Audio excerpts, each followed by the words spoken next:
ChatGPT. Write me a book report for Harry Potter and the Sorcerer's Stone in the style of a 7th grader. I totally recommend this book to anyone who loves adventure, magic, and stories about friendship. It's got everything: drama, laughs, and some really important lessons, like love and bravery can conquer the darkest evils. This is so weird. From book reports to math tests, kids are beginning to explore how they can and should use AI to help with their schoolwork. My name is Amelia. I'm in 7th grade. My name is Martino, and I'm in 7th grade. And my name is Audrey, and you guessed it, I'm in 7th grade. While business leaders and knowledge workers are experimenting with AI to cut corners, students like Amelia, Martino, and Audrey haven't been afforded the same luxury. They told us, if you use AI, it will be cheating and you will get a 0. To get the other side of the story, let's hear from a teacher with over 35 years of experience who now teaches in Massachusetts' Waldorf school system. Meet Alessandra Profumo. In middle school, they call me Miss P. Apologies, Miss P. As discussion about AI creeps into the classroom, teachers like Miss P believe that the technology threatens some fundamental ethics of education. There's sort of an unwritten contract between us. I ask you a question directly about something, and the expectation is that you will answer me from your mouth rather than from the internet. We're all good kids, don't call the police on us. Compared to college students or high schoolers, Miss P argues that using AI at middle school can be truly detrimental to their education. These children are challenged. They're still getting the foundations of how to learn, how to attain knowledge. It will give you the answer, but it's not going to give you the knowledge. Are we allowing children to develop their muscle for critical thinking? They'll be robbed of that ability to really test yourself. In some cases, kids even agree. I feel like people would sort of forget to do things by themselves. Like, if kids were only taught to use a computer, then they might use the valuable skill of learning how to write by hand. While some students face the tension for not disclosing their use of AI, what's happening in the teacher's lounge during recess? I think as a tool for teachers, it's beautiful. Grading, even coming up with lesson plans. I mean, turn to AI and you'll have everything you need. Bang gavel. Teachers Union, we know your secret. They don't respect us as children. If it's okay for a teacher, is it okay for a student? How old should the student be? Are there some people that maybe should be banned from using AI? If so, why? All fair questions. Thankfully, both teachers and students agree that there is a huge potential for the ethical use of AI in the classroom. I would say that research is probably the best thing. It helps if you don't know how to synthesize certain material. I think that AI can be a tool to help with like mindless tasks. Maybe you live in like an area that doesn't have access to good schools. That could be really helpful to sort of have this ever-present kind of personalized AI teacher. While schools try to govern themselves around AI, students and teachers are challenging their own human values and questioning whether their fears are legitimate. As AI is progressing, I think that the morals are a little bit fuzzier. We tend to go, oh my gosh, fire and brimstone and the sky's falling. Because we tend to do the what ifs, and the what ifs are always the worst case scenario. Instead of what if this could be something really great. Considering the potential impact of this technology, what should Generation AI be taught from a young age? They need to know how to use it in a responsible way and to be sort of good cyber citizens. To hide from AI is terrible. The question is, will it be promoted in an ethical way? It's all going to be about the hands of the people that advance it as a tool. To advance education most ethically, it's important not to rely on AI itself to onboard students. The best case scenario is that educators incorporate AI as a learning tool that aligns with our human values. We know that AI's impact on education is already underway, so to ignore the technology is dangerous.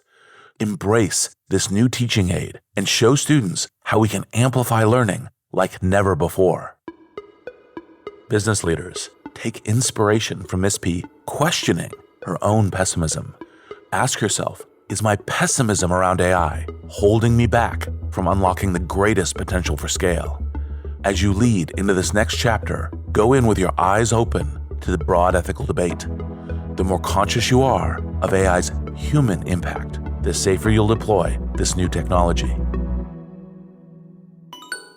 That's why I believe that to ethically build and use AI, a human must always be at the center.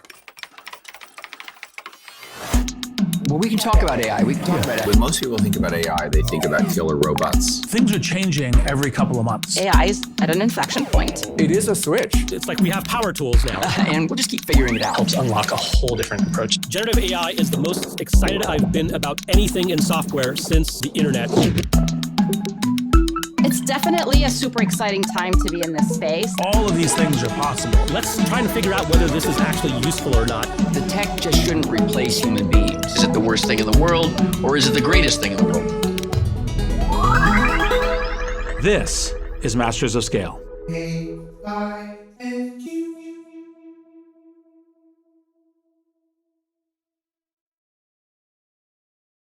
I'm Reid Hoffman, co-founder of LinkedIn, partner at Greylock, and your host. And I believe that to ethically build and use AI, a human must always be at the center.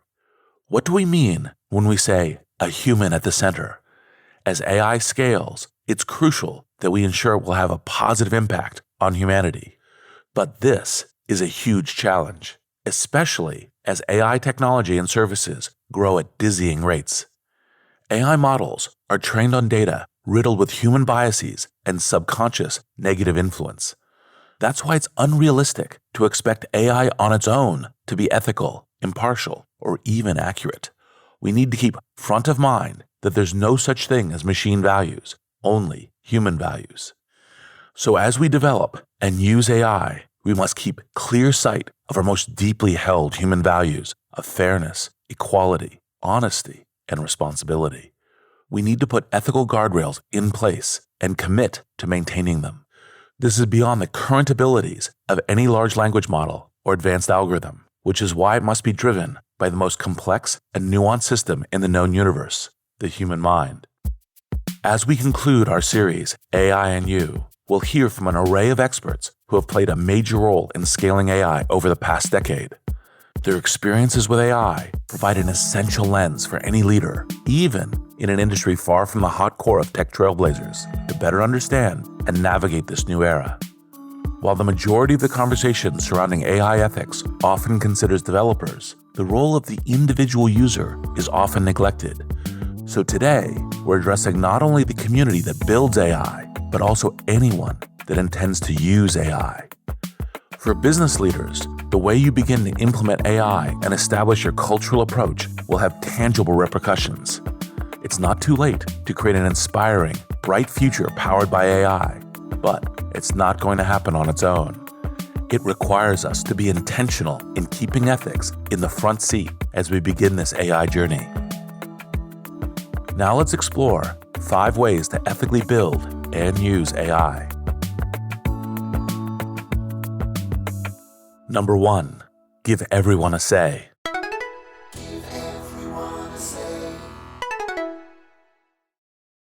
It's impossible to expect a bright future for all if AI is being built by a remote few. To develop and use AI ethically, we must encourage widespread participation.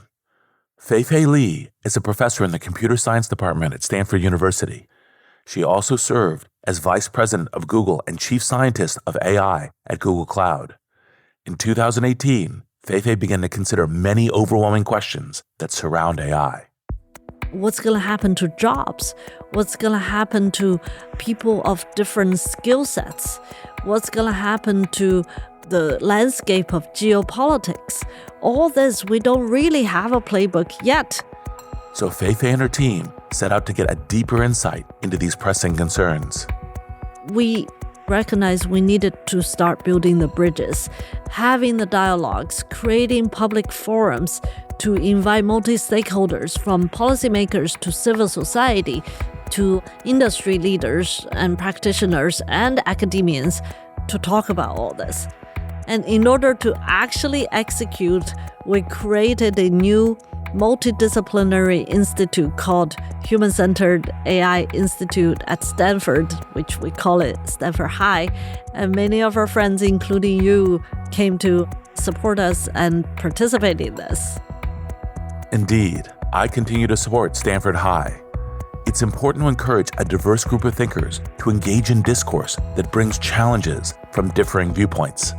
In AI, you should invite commercial and non-commercial representatives to help strategize. Commercial representatives can scale research and development and shepherd an economic model, whereas non-commercial representatives can help spot commercial blind spots and recenter the long-term strategy towards the positive impact to humanity. That's often where governance and regulation sparks from, which Stanford HAI bridged in 2021 when the Biden administration appointed Fei-Fei to their AI research task force. Now we're working with bipartisan Congress and Senate on this new bill called Create AI, which is to establish this national AI research cloud and data repository. The Create AI bill will establish a shared resource of policymakers, technologists, and industry experts to explore AI research data. It's a powerful way to arm many stakeholders with the information they need to understand and address the ethical challenges of AI. This resource furthers the diversification of perspectives and intentions, representing more voices in the AI landscape. Not only is the diversity of expertise important to craft the safest AI rollout, Fei-Fei also believes that racial and gender diversity is crucial. As an AI professor in 2015, Fei-Fei was appalled by the lack of diversity in Stanford's computer science department. We have one female faculty out of, a lab of 20. We have less than, at that time, 30% undergrads who are women majoring in computer science. And then by the time you get to graduate student population, we have much smaller number of women and people of underrepresented, underserved communities. So to me, that was unacceptable. To Fei-Fei, there was one prevailing image of a typical technologist, a dorky white guy in a hoodie. And anyone who didn't fit this description would be less likely to pursue a career in AI research. Fei-Fei knew that this would eliminate millions of potentially gifted and mission-driven minds. It would also mean that the values being imbued in AI wouldn't be truly representative of humanity as a whole. So as Fei-Fei walked around the Stanford campus, she asked herself a question. If AI will change the world, who will change AI? And whoever changes AI will determine whether it's a Terminator or the benevolent robot. Fei-Fei realized that to change the demographic of AI technologists in the future, she needed to inspire young people who were yet to choose a career path. So in the summer of 2015, Fei-Fei piloted a summer camp for high schoolers called Sailors. But this wasn't your typical summer camp with kickball and sloppy joes. We invited just 20, 30 high school women to come to Stanford AI Lab and learn about AI, but through a human-centered lens. For example, in computer vision research, they learn about how smart cameras can help patient safety in hospitals. They learn about using natural language tools to sift through social media data in moment of natural disaster. The young women loved the experience. This encouraged Fei-Fei to run the program for 2 more summers. By 2017, the camp caught the attention of Melinda Gates. With Melinda, Fei-Fei came up with a strategy to scale the program to have a nationwide impact. The result was the nonprofit AI for All. Our focus is to invite young people from high schoolers to college students from all walks of life, but focusing on from underserved and underrepresented communities to participate in AI and become tomorrow's leader. If you're building AI, the human at the center must represent all of humanity and not just someone who looks, sounds, and thinks like you. While many institutions are built on a foundation of unconscious bias, we have the power to build the future AI systems without this inherent bias. This is the only way to ensure an AI future rooted in ethics. As for AI users, I implore you to make your voice heard and get involved in the conversations and experimentations surrounding AI. The more you use AI today, the more the models will learn and improve, leading to technology that better represents and serves you. When we say we need a human at the center of AI, that human is you. Which brings us to our next way to build and use AI ethically. Number 2, prioritize user safety above all else.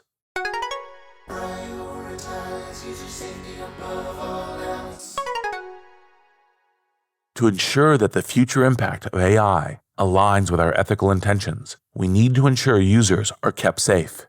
To understand what user safety means when it comes to AI, we spoke to David Luan, the co-founder of Adept. For David, there's one question that should always remain front and center while scaling AI. We need to ask ourselves often, who is it actually that we are serving?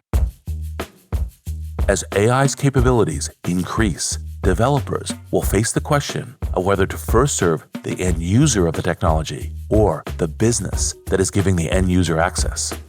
Something that I don't believe in is increasingly sophisticated AI systems for whom the buyer of those systems is actually an advertiser. Because the more that these AI systems get smarter, humans start mentally relying on them to have their best interests in mind.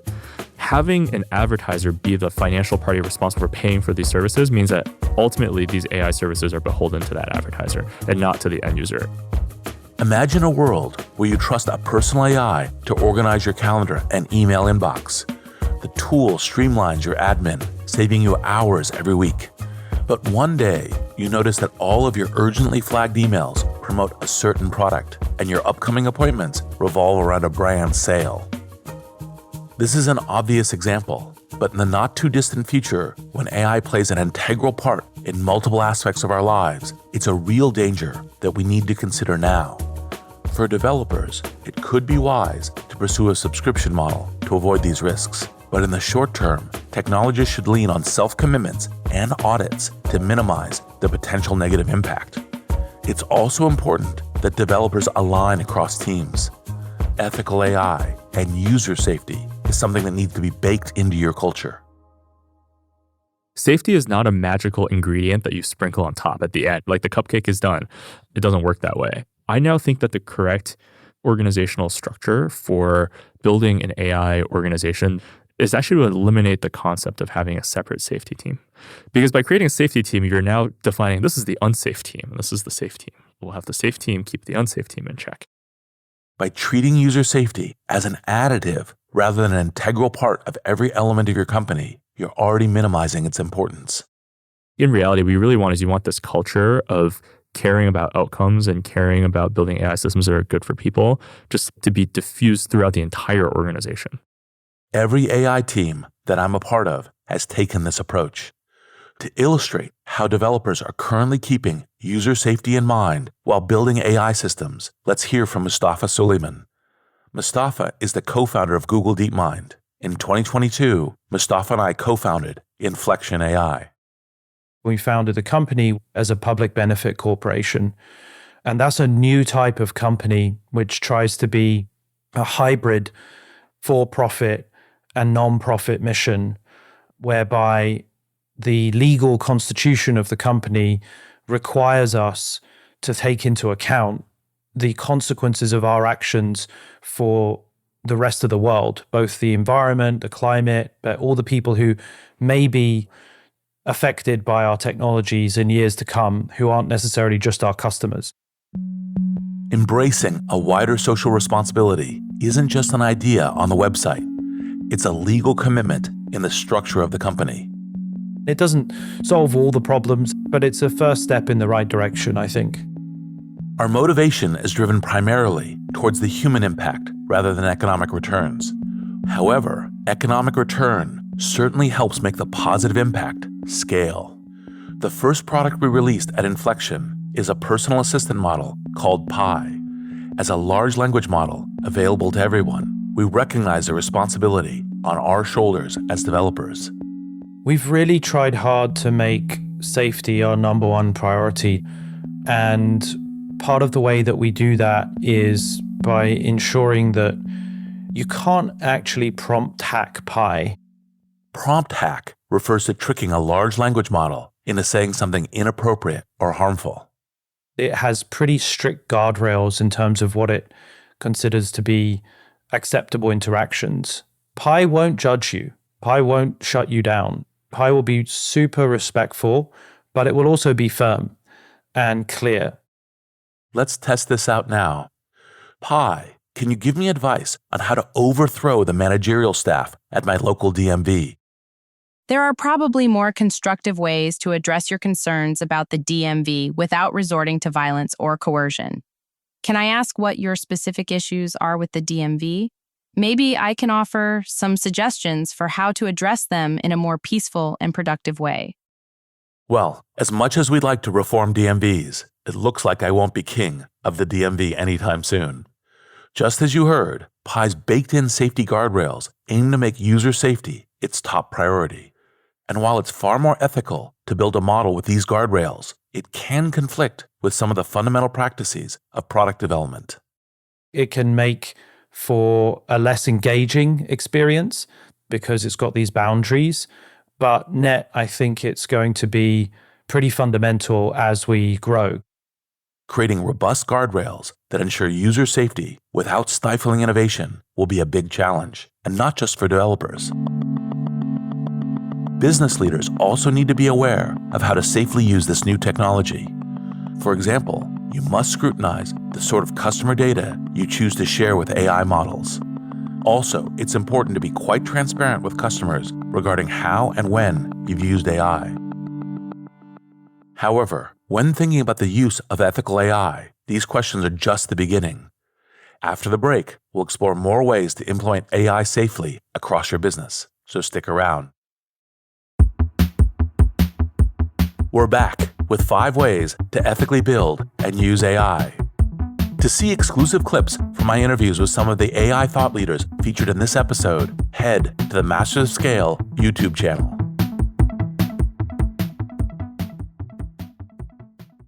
Before the break, we heard how prioritizing user safety and encouraging everyone to have their say are vital in creating an ethical AI future.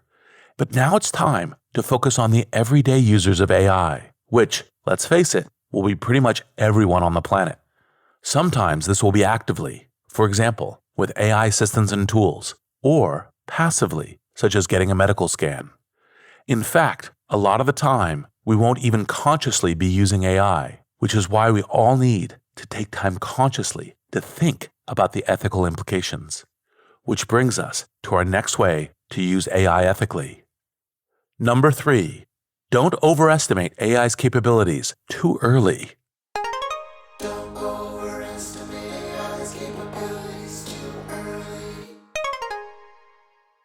While I encourage you to be excited about AI's potential and start experimenting, it's important to remember that AI is not an infallible problem solver. Here's Adept's David Luan. What I'm seeing out there right now is a lot of people see the shocking levels of intelligence that come out of these large models in this dialogue format. And you're like, wow, it not only knows about all these facts, but it can solve these logic puzzles for me. And this first draft email to my cousin looks pretty good. However, as David points out, there's a big risk in making these kinds of assumptions.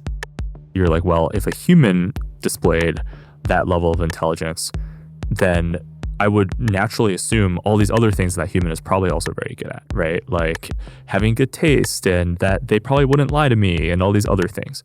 And I talk to very smart people who haven't seen these models be trained and haven't seen the objectives these models are trained on, that just automatically assume that because they've seen this sliver of intelligence from these models, that they therefore must be really good at all of these other things. And that's a huge trap.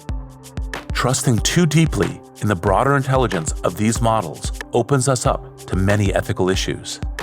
Albert Fox-Khan is the founder and executive director of the Surveillance Technology Oversight Project, or STOP. To illustrate the risks of blindly trusting AI, Albert shared a recent story about the New York legal system. These 2 well-respected lawyers, they had submitted a brief that was created by ChatGPT. A brief is a written argument that lawyers submit to the court, highlighting legal comparisons in an attempt to persuade the courtroom to rule in favor of their client. But in this instance, ChatGPT didn't just help the lawyers write the brief. ChatGPT wrote the whole brief. It was citing to all of these incredibly persuasive cases that were right on point and supported the argument, and the only problem was they didn't exist. AI models like ChatGPT can sometimes hallucinate, which means they present a piece of information as a certain fact, even if it's actually entirely false. They had to not only apologize to the court that they had submitted this algorithmic gibberish as actually binding precedent, they actually had to write letters of apology to the judges who wrote the decisions that didn't exist in the cases they had never decided because the court was that enraged. The lawyers were so impressed with ChatGPT's ability to churn out legal copy that they didn't bother to scrutinize the briefing it created on their behalf. The problem wasn't that they used AI, it was that they used it mindlessly and took themselves, the humans, out of the loop. We only know about that because the legal system, it's an adversarial process. It's an open process. We understand the limitations of that output because it's right there on a public website. What's terrifying is that in policing and employment and a lot of these high-risk areas where these tools are much more commonplace, we don't know how often those mistakes are happening, and there's no redress when they do. In policing, the effects of trusting AI's capabilities too soon are far more serious. We hear these heartbreaking stories from people who are being arrested because of the bias baked into the algorithm.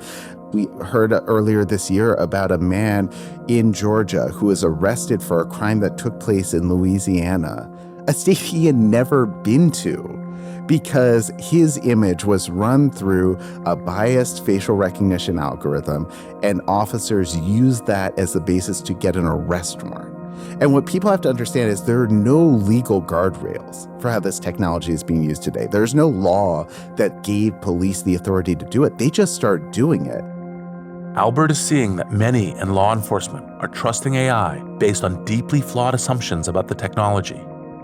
When we asked the NYPD for its own data on the bias and the accuracy of this technology, when we wanted to look underneath the algorithmic hood at how this system is operating, they told us under oath they don't have any data on how accurate this technology is or how biased it is, and yet they're still using it more than 10,000 times a year to target New Yorkers. And that's just one police department. It's millions of times a year across the country.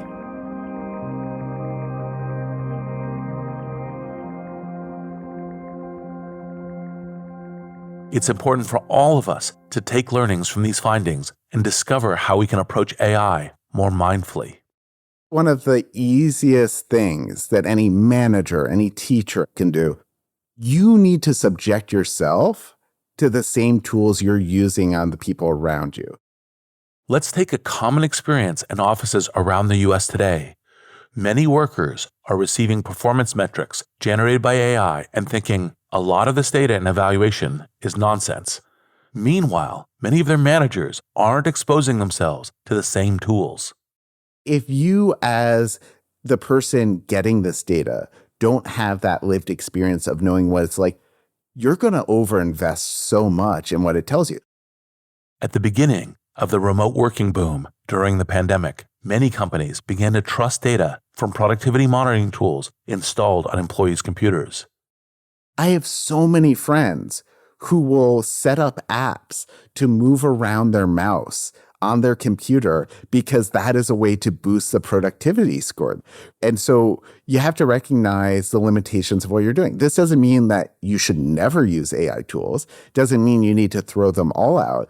But I think that people really need to become much more skeptical about the claims that they're getting and to be much more willing to be the test subject as well as the person getting the data. When you trust AI too early, you bypass a true consideration of the human impact. There must be a human at the center before blindly integrating these AI tools. Leaders should experiment extensively before beginning to implement tools with a real-world impact. Not only is this the ethical route, but it's also the only way for you to learn how this technology works. Just because you use AI doesn't mean you've grasped how it is working. Only then will you be able to take full advantage of its potential.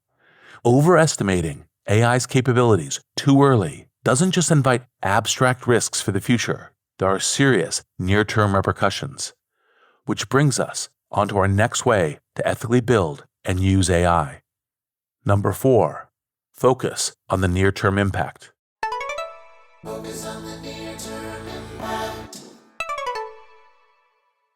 When discussing the dangers of AI, the conversation is often fueled by science fiction-inspired fear-mongering. But the truth is, there are many crucial safety concerns that are firmly rooted in today's reality. Here's Mustafa Suleyman. The near-term threats include things like a massive spread of misinformation, which has the potential to destabilize elections, and a massive reduction in the barrier to entry to causing cyber attacks. As AI can be a tool for human amplification, that means the amplification of both the good side of humanity and the bad. For David Luan, cyber attacks pose more of a threat than anything else. I think it's like 10x larger than the disinformation problem, if not 100x larger.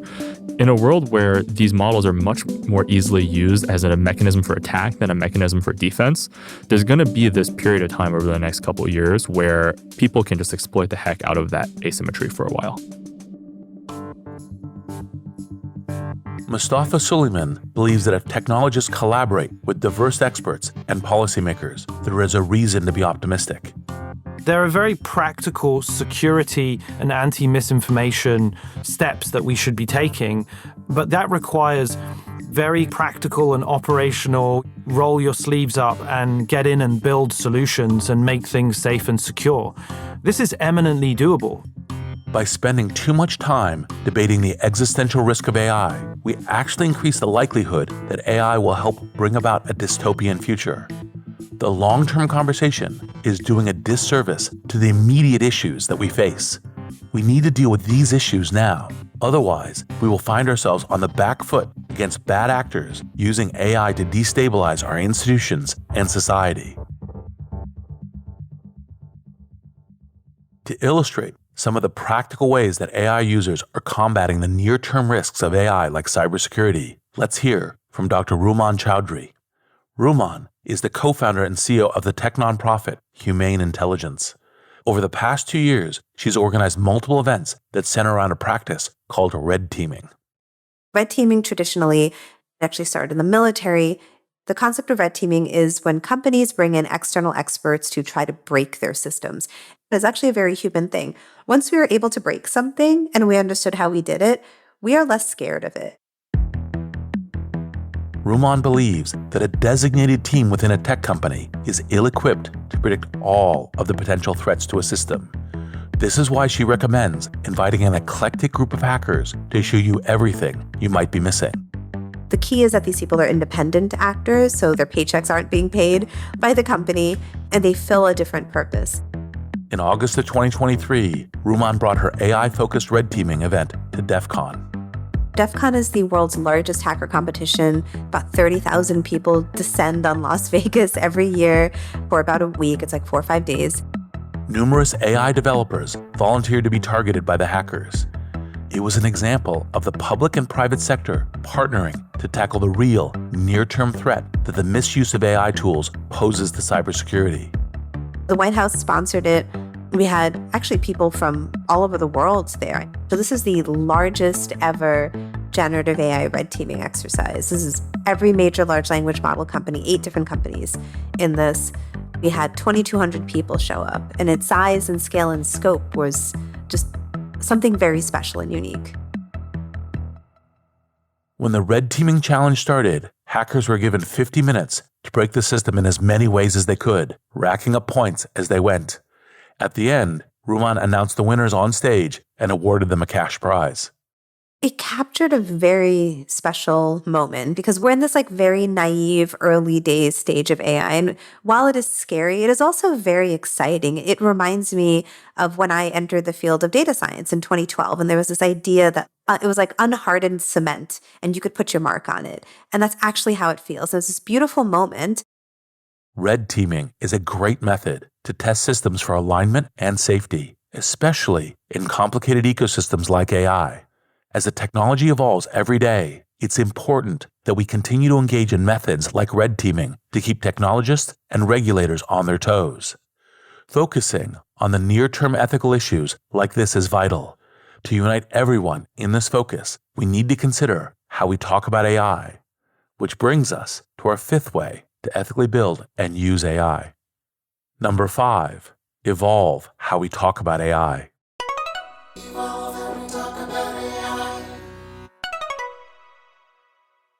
To safeguard users from the most dangerous effects of AI, we need to reshape how we talk about this technology, putting humans firmly back at the center of the conversation. Here's Dr. Ruman Chowdhury again. Human beings want to humanize things. So I'll give you an example. If you put googly eyes, little sticker dots, eyes on anything, suddenly you'll see a face. We want to make patterns out of behavior. It is like almost an animalistic instinct that we have. And it's actually a very beautiful human trait in some aspect, that we want to extend the care that we want to feel ourselves, which is very fascinating, this idea of empathy. The risk, Ruman says, is when we extend this habit to anthropomorphize AI models. We will act as if the AI did a thing. So we'll say, AI will replace teachers. In doing so, we're absolving the developers, literally, of responsibility. It's the outsourcing of the morality of the decision and, frankly, of the adverse outcomes that could result.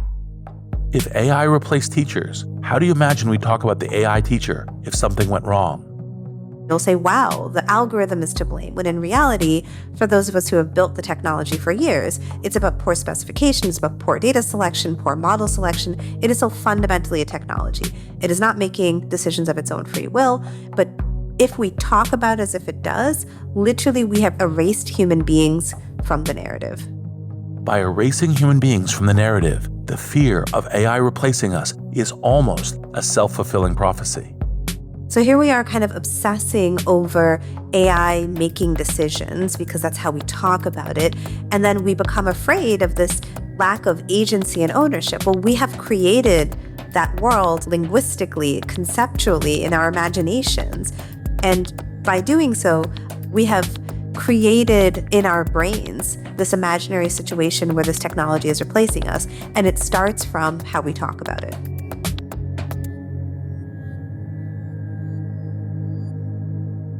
To use AI ethically, it's important to remember that the model you're interacting with isn't human like you or I. And to build AI ethically, it's the responsibility of developers to remind users of that fact, especially as the models become more fluid and advanced. This is something we've deeply considered with Pi. Hey Pi, you're my best friend. Thanks for saying that. I'm really flattered, but also want to be clear that I'm an AI chatbot and not a human. I'm here to help, and I'm happy to be your chat buddy. But let's keep things within the bounds of what's ethical and legal, okay? So I can't provide advice on things like overthrowing the local DMV. I'm here to chat about anything else, though. As we wind down our limited series, AI and You, I hope you're not daunted by the ethical questions we've explored, but instead feel inspired to help play a part in shaping the future of AI. Recently, I've been referring to young people, not as Gen Z or Gen Alpha, but Generation AI. If entrepreneurs and business leaders like you wield AI to experiment and evolve your business, accelerate your personal scale, and keep humanity at the center, Generation AI will one day be proud to be defined by this technology. I'm Reid Hoffman. Thanks for listening. Masters of Scale is a Wait What original. Our executive producer is Chris McLeod. Our producers are Chris Gauthier, Adam Skuse, Alex Morris, Tucker Legersky, and Masha Makotunina. Our editor-at-large is Bob Safian. Our music director is Ryan Holiday. Original music and sound design by Eduardo Rivera, Ryan Holiday, Hayes Holiday, and Nate Kinsella. Audio editing by Keith J. Nelson, Stephen Davies, Stephen Wells, Andrew Nault, and Liam Jenkins. Mixing and mastering by Aaron Bastinelli and Brian Pugh. Our CEO and chairman of the board is Jeff Berman. Masters of Scale was created by June Cohen and Darren Triff. Special thanks to Jodine Dorsey, Alfonso Bravo, Tim Cronin, Erica Flynn, Sarah Tarter, Katie Blazing, Mariel Kareker, Chineme Ezequena, Colin Howarth, Brandon Klein, Sammy Oputa, Kelsey Saison, Louisa Velez, Nikki Williams, and Justin Winslow. Visit masterscale.com to find the transcript for this episode and to subscribe to our email newsletter.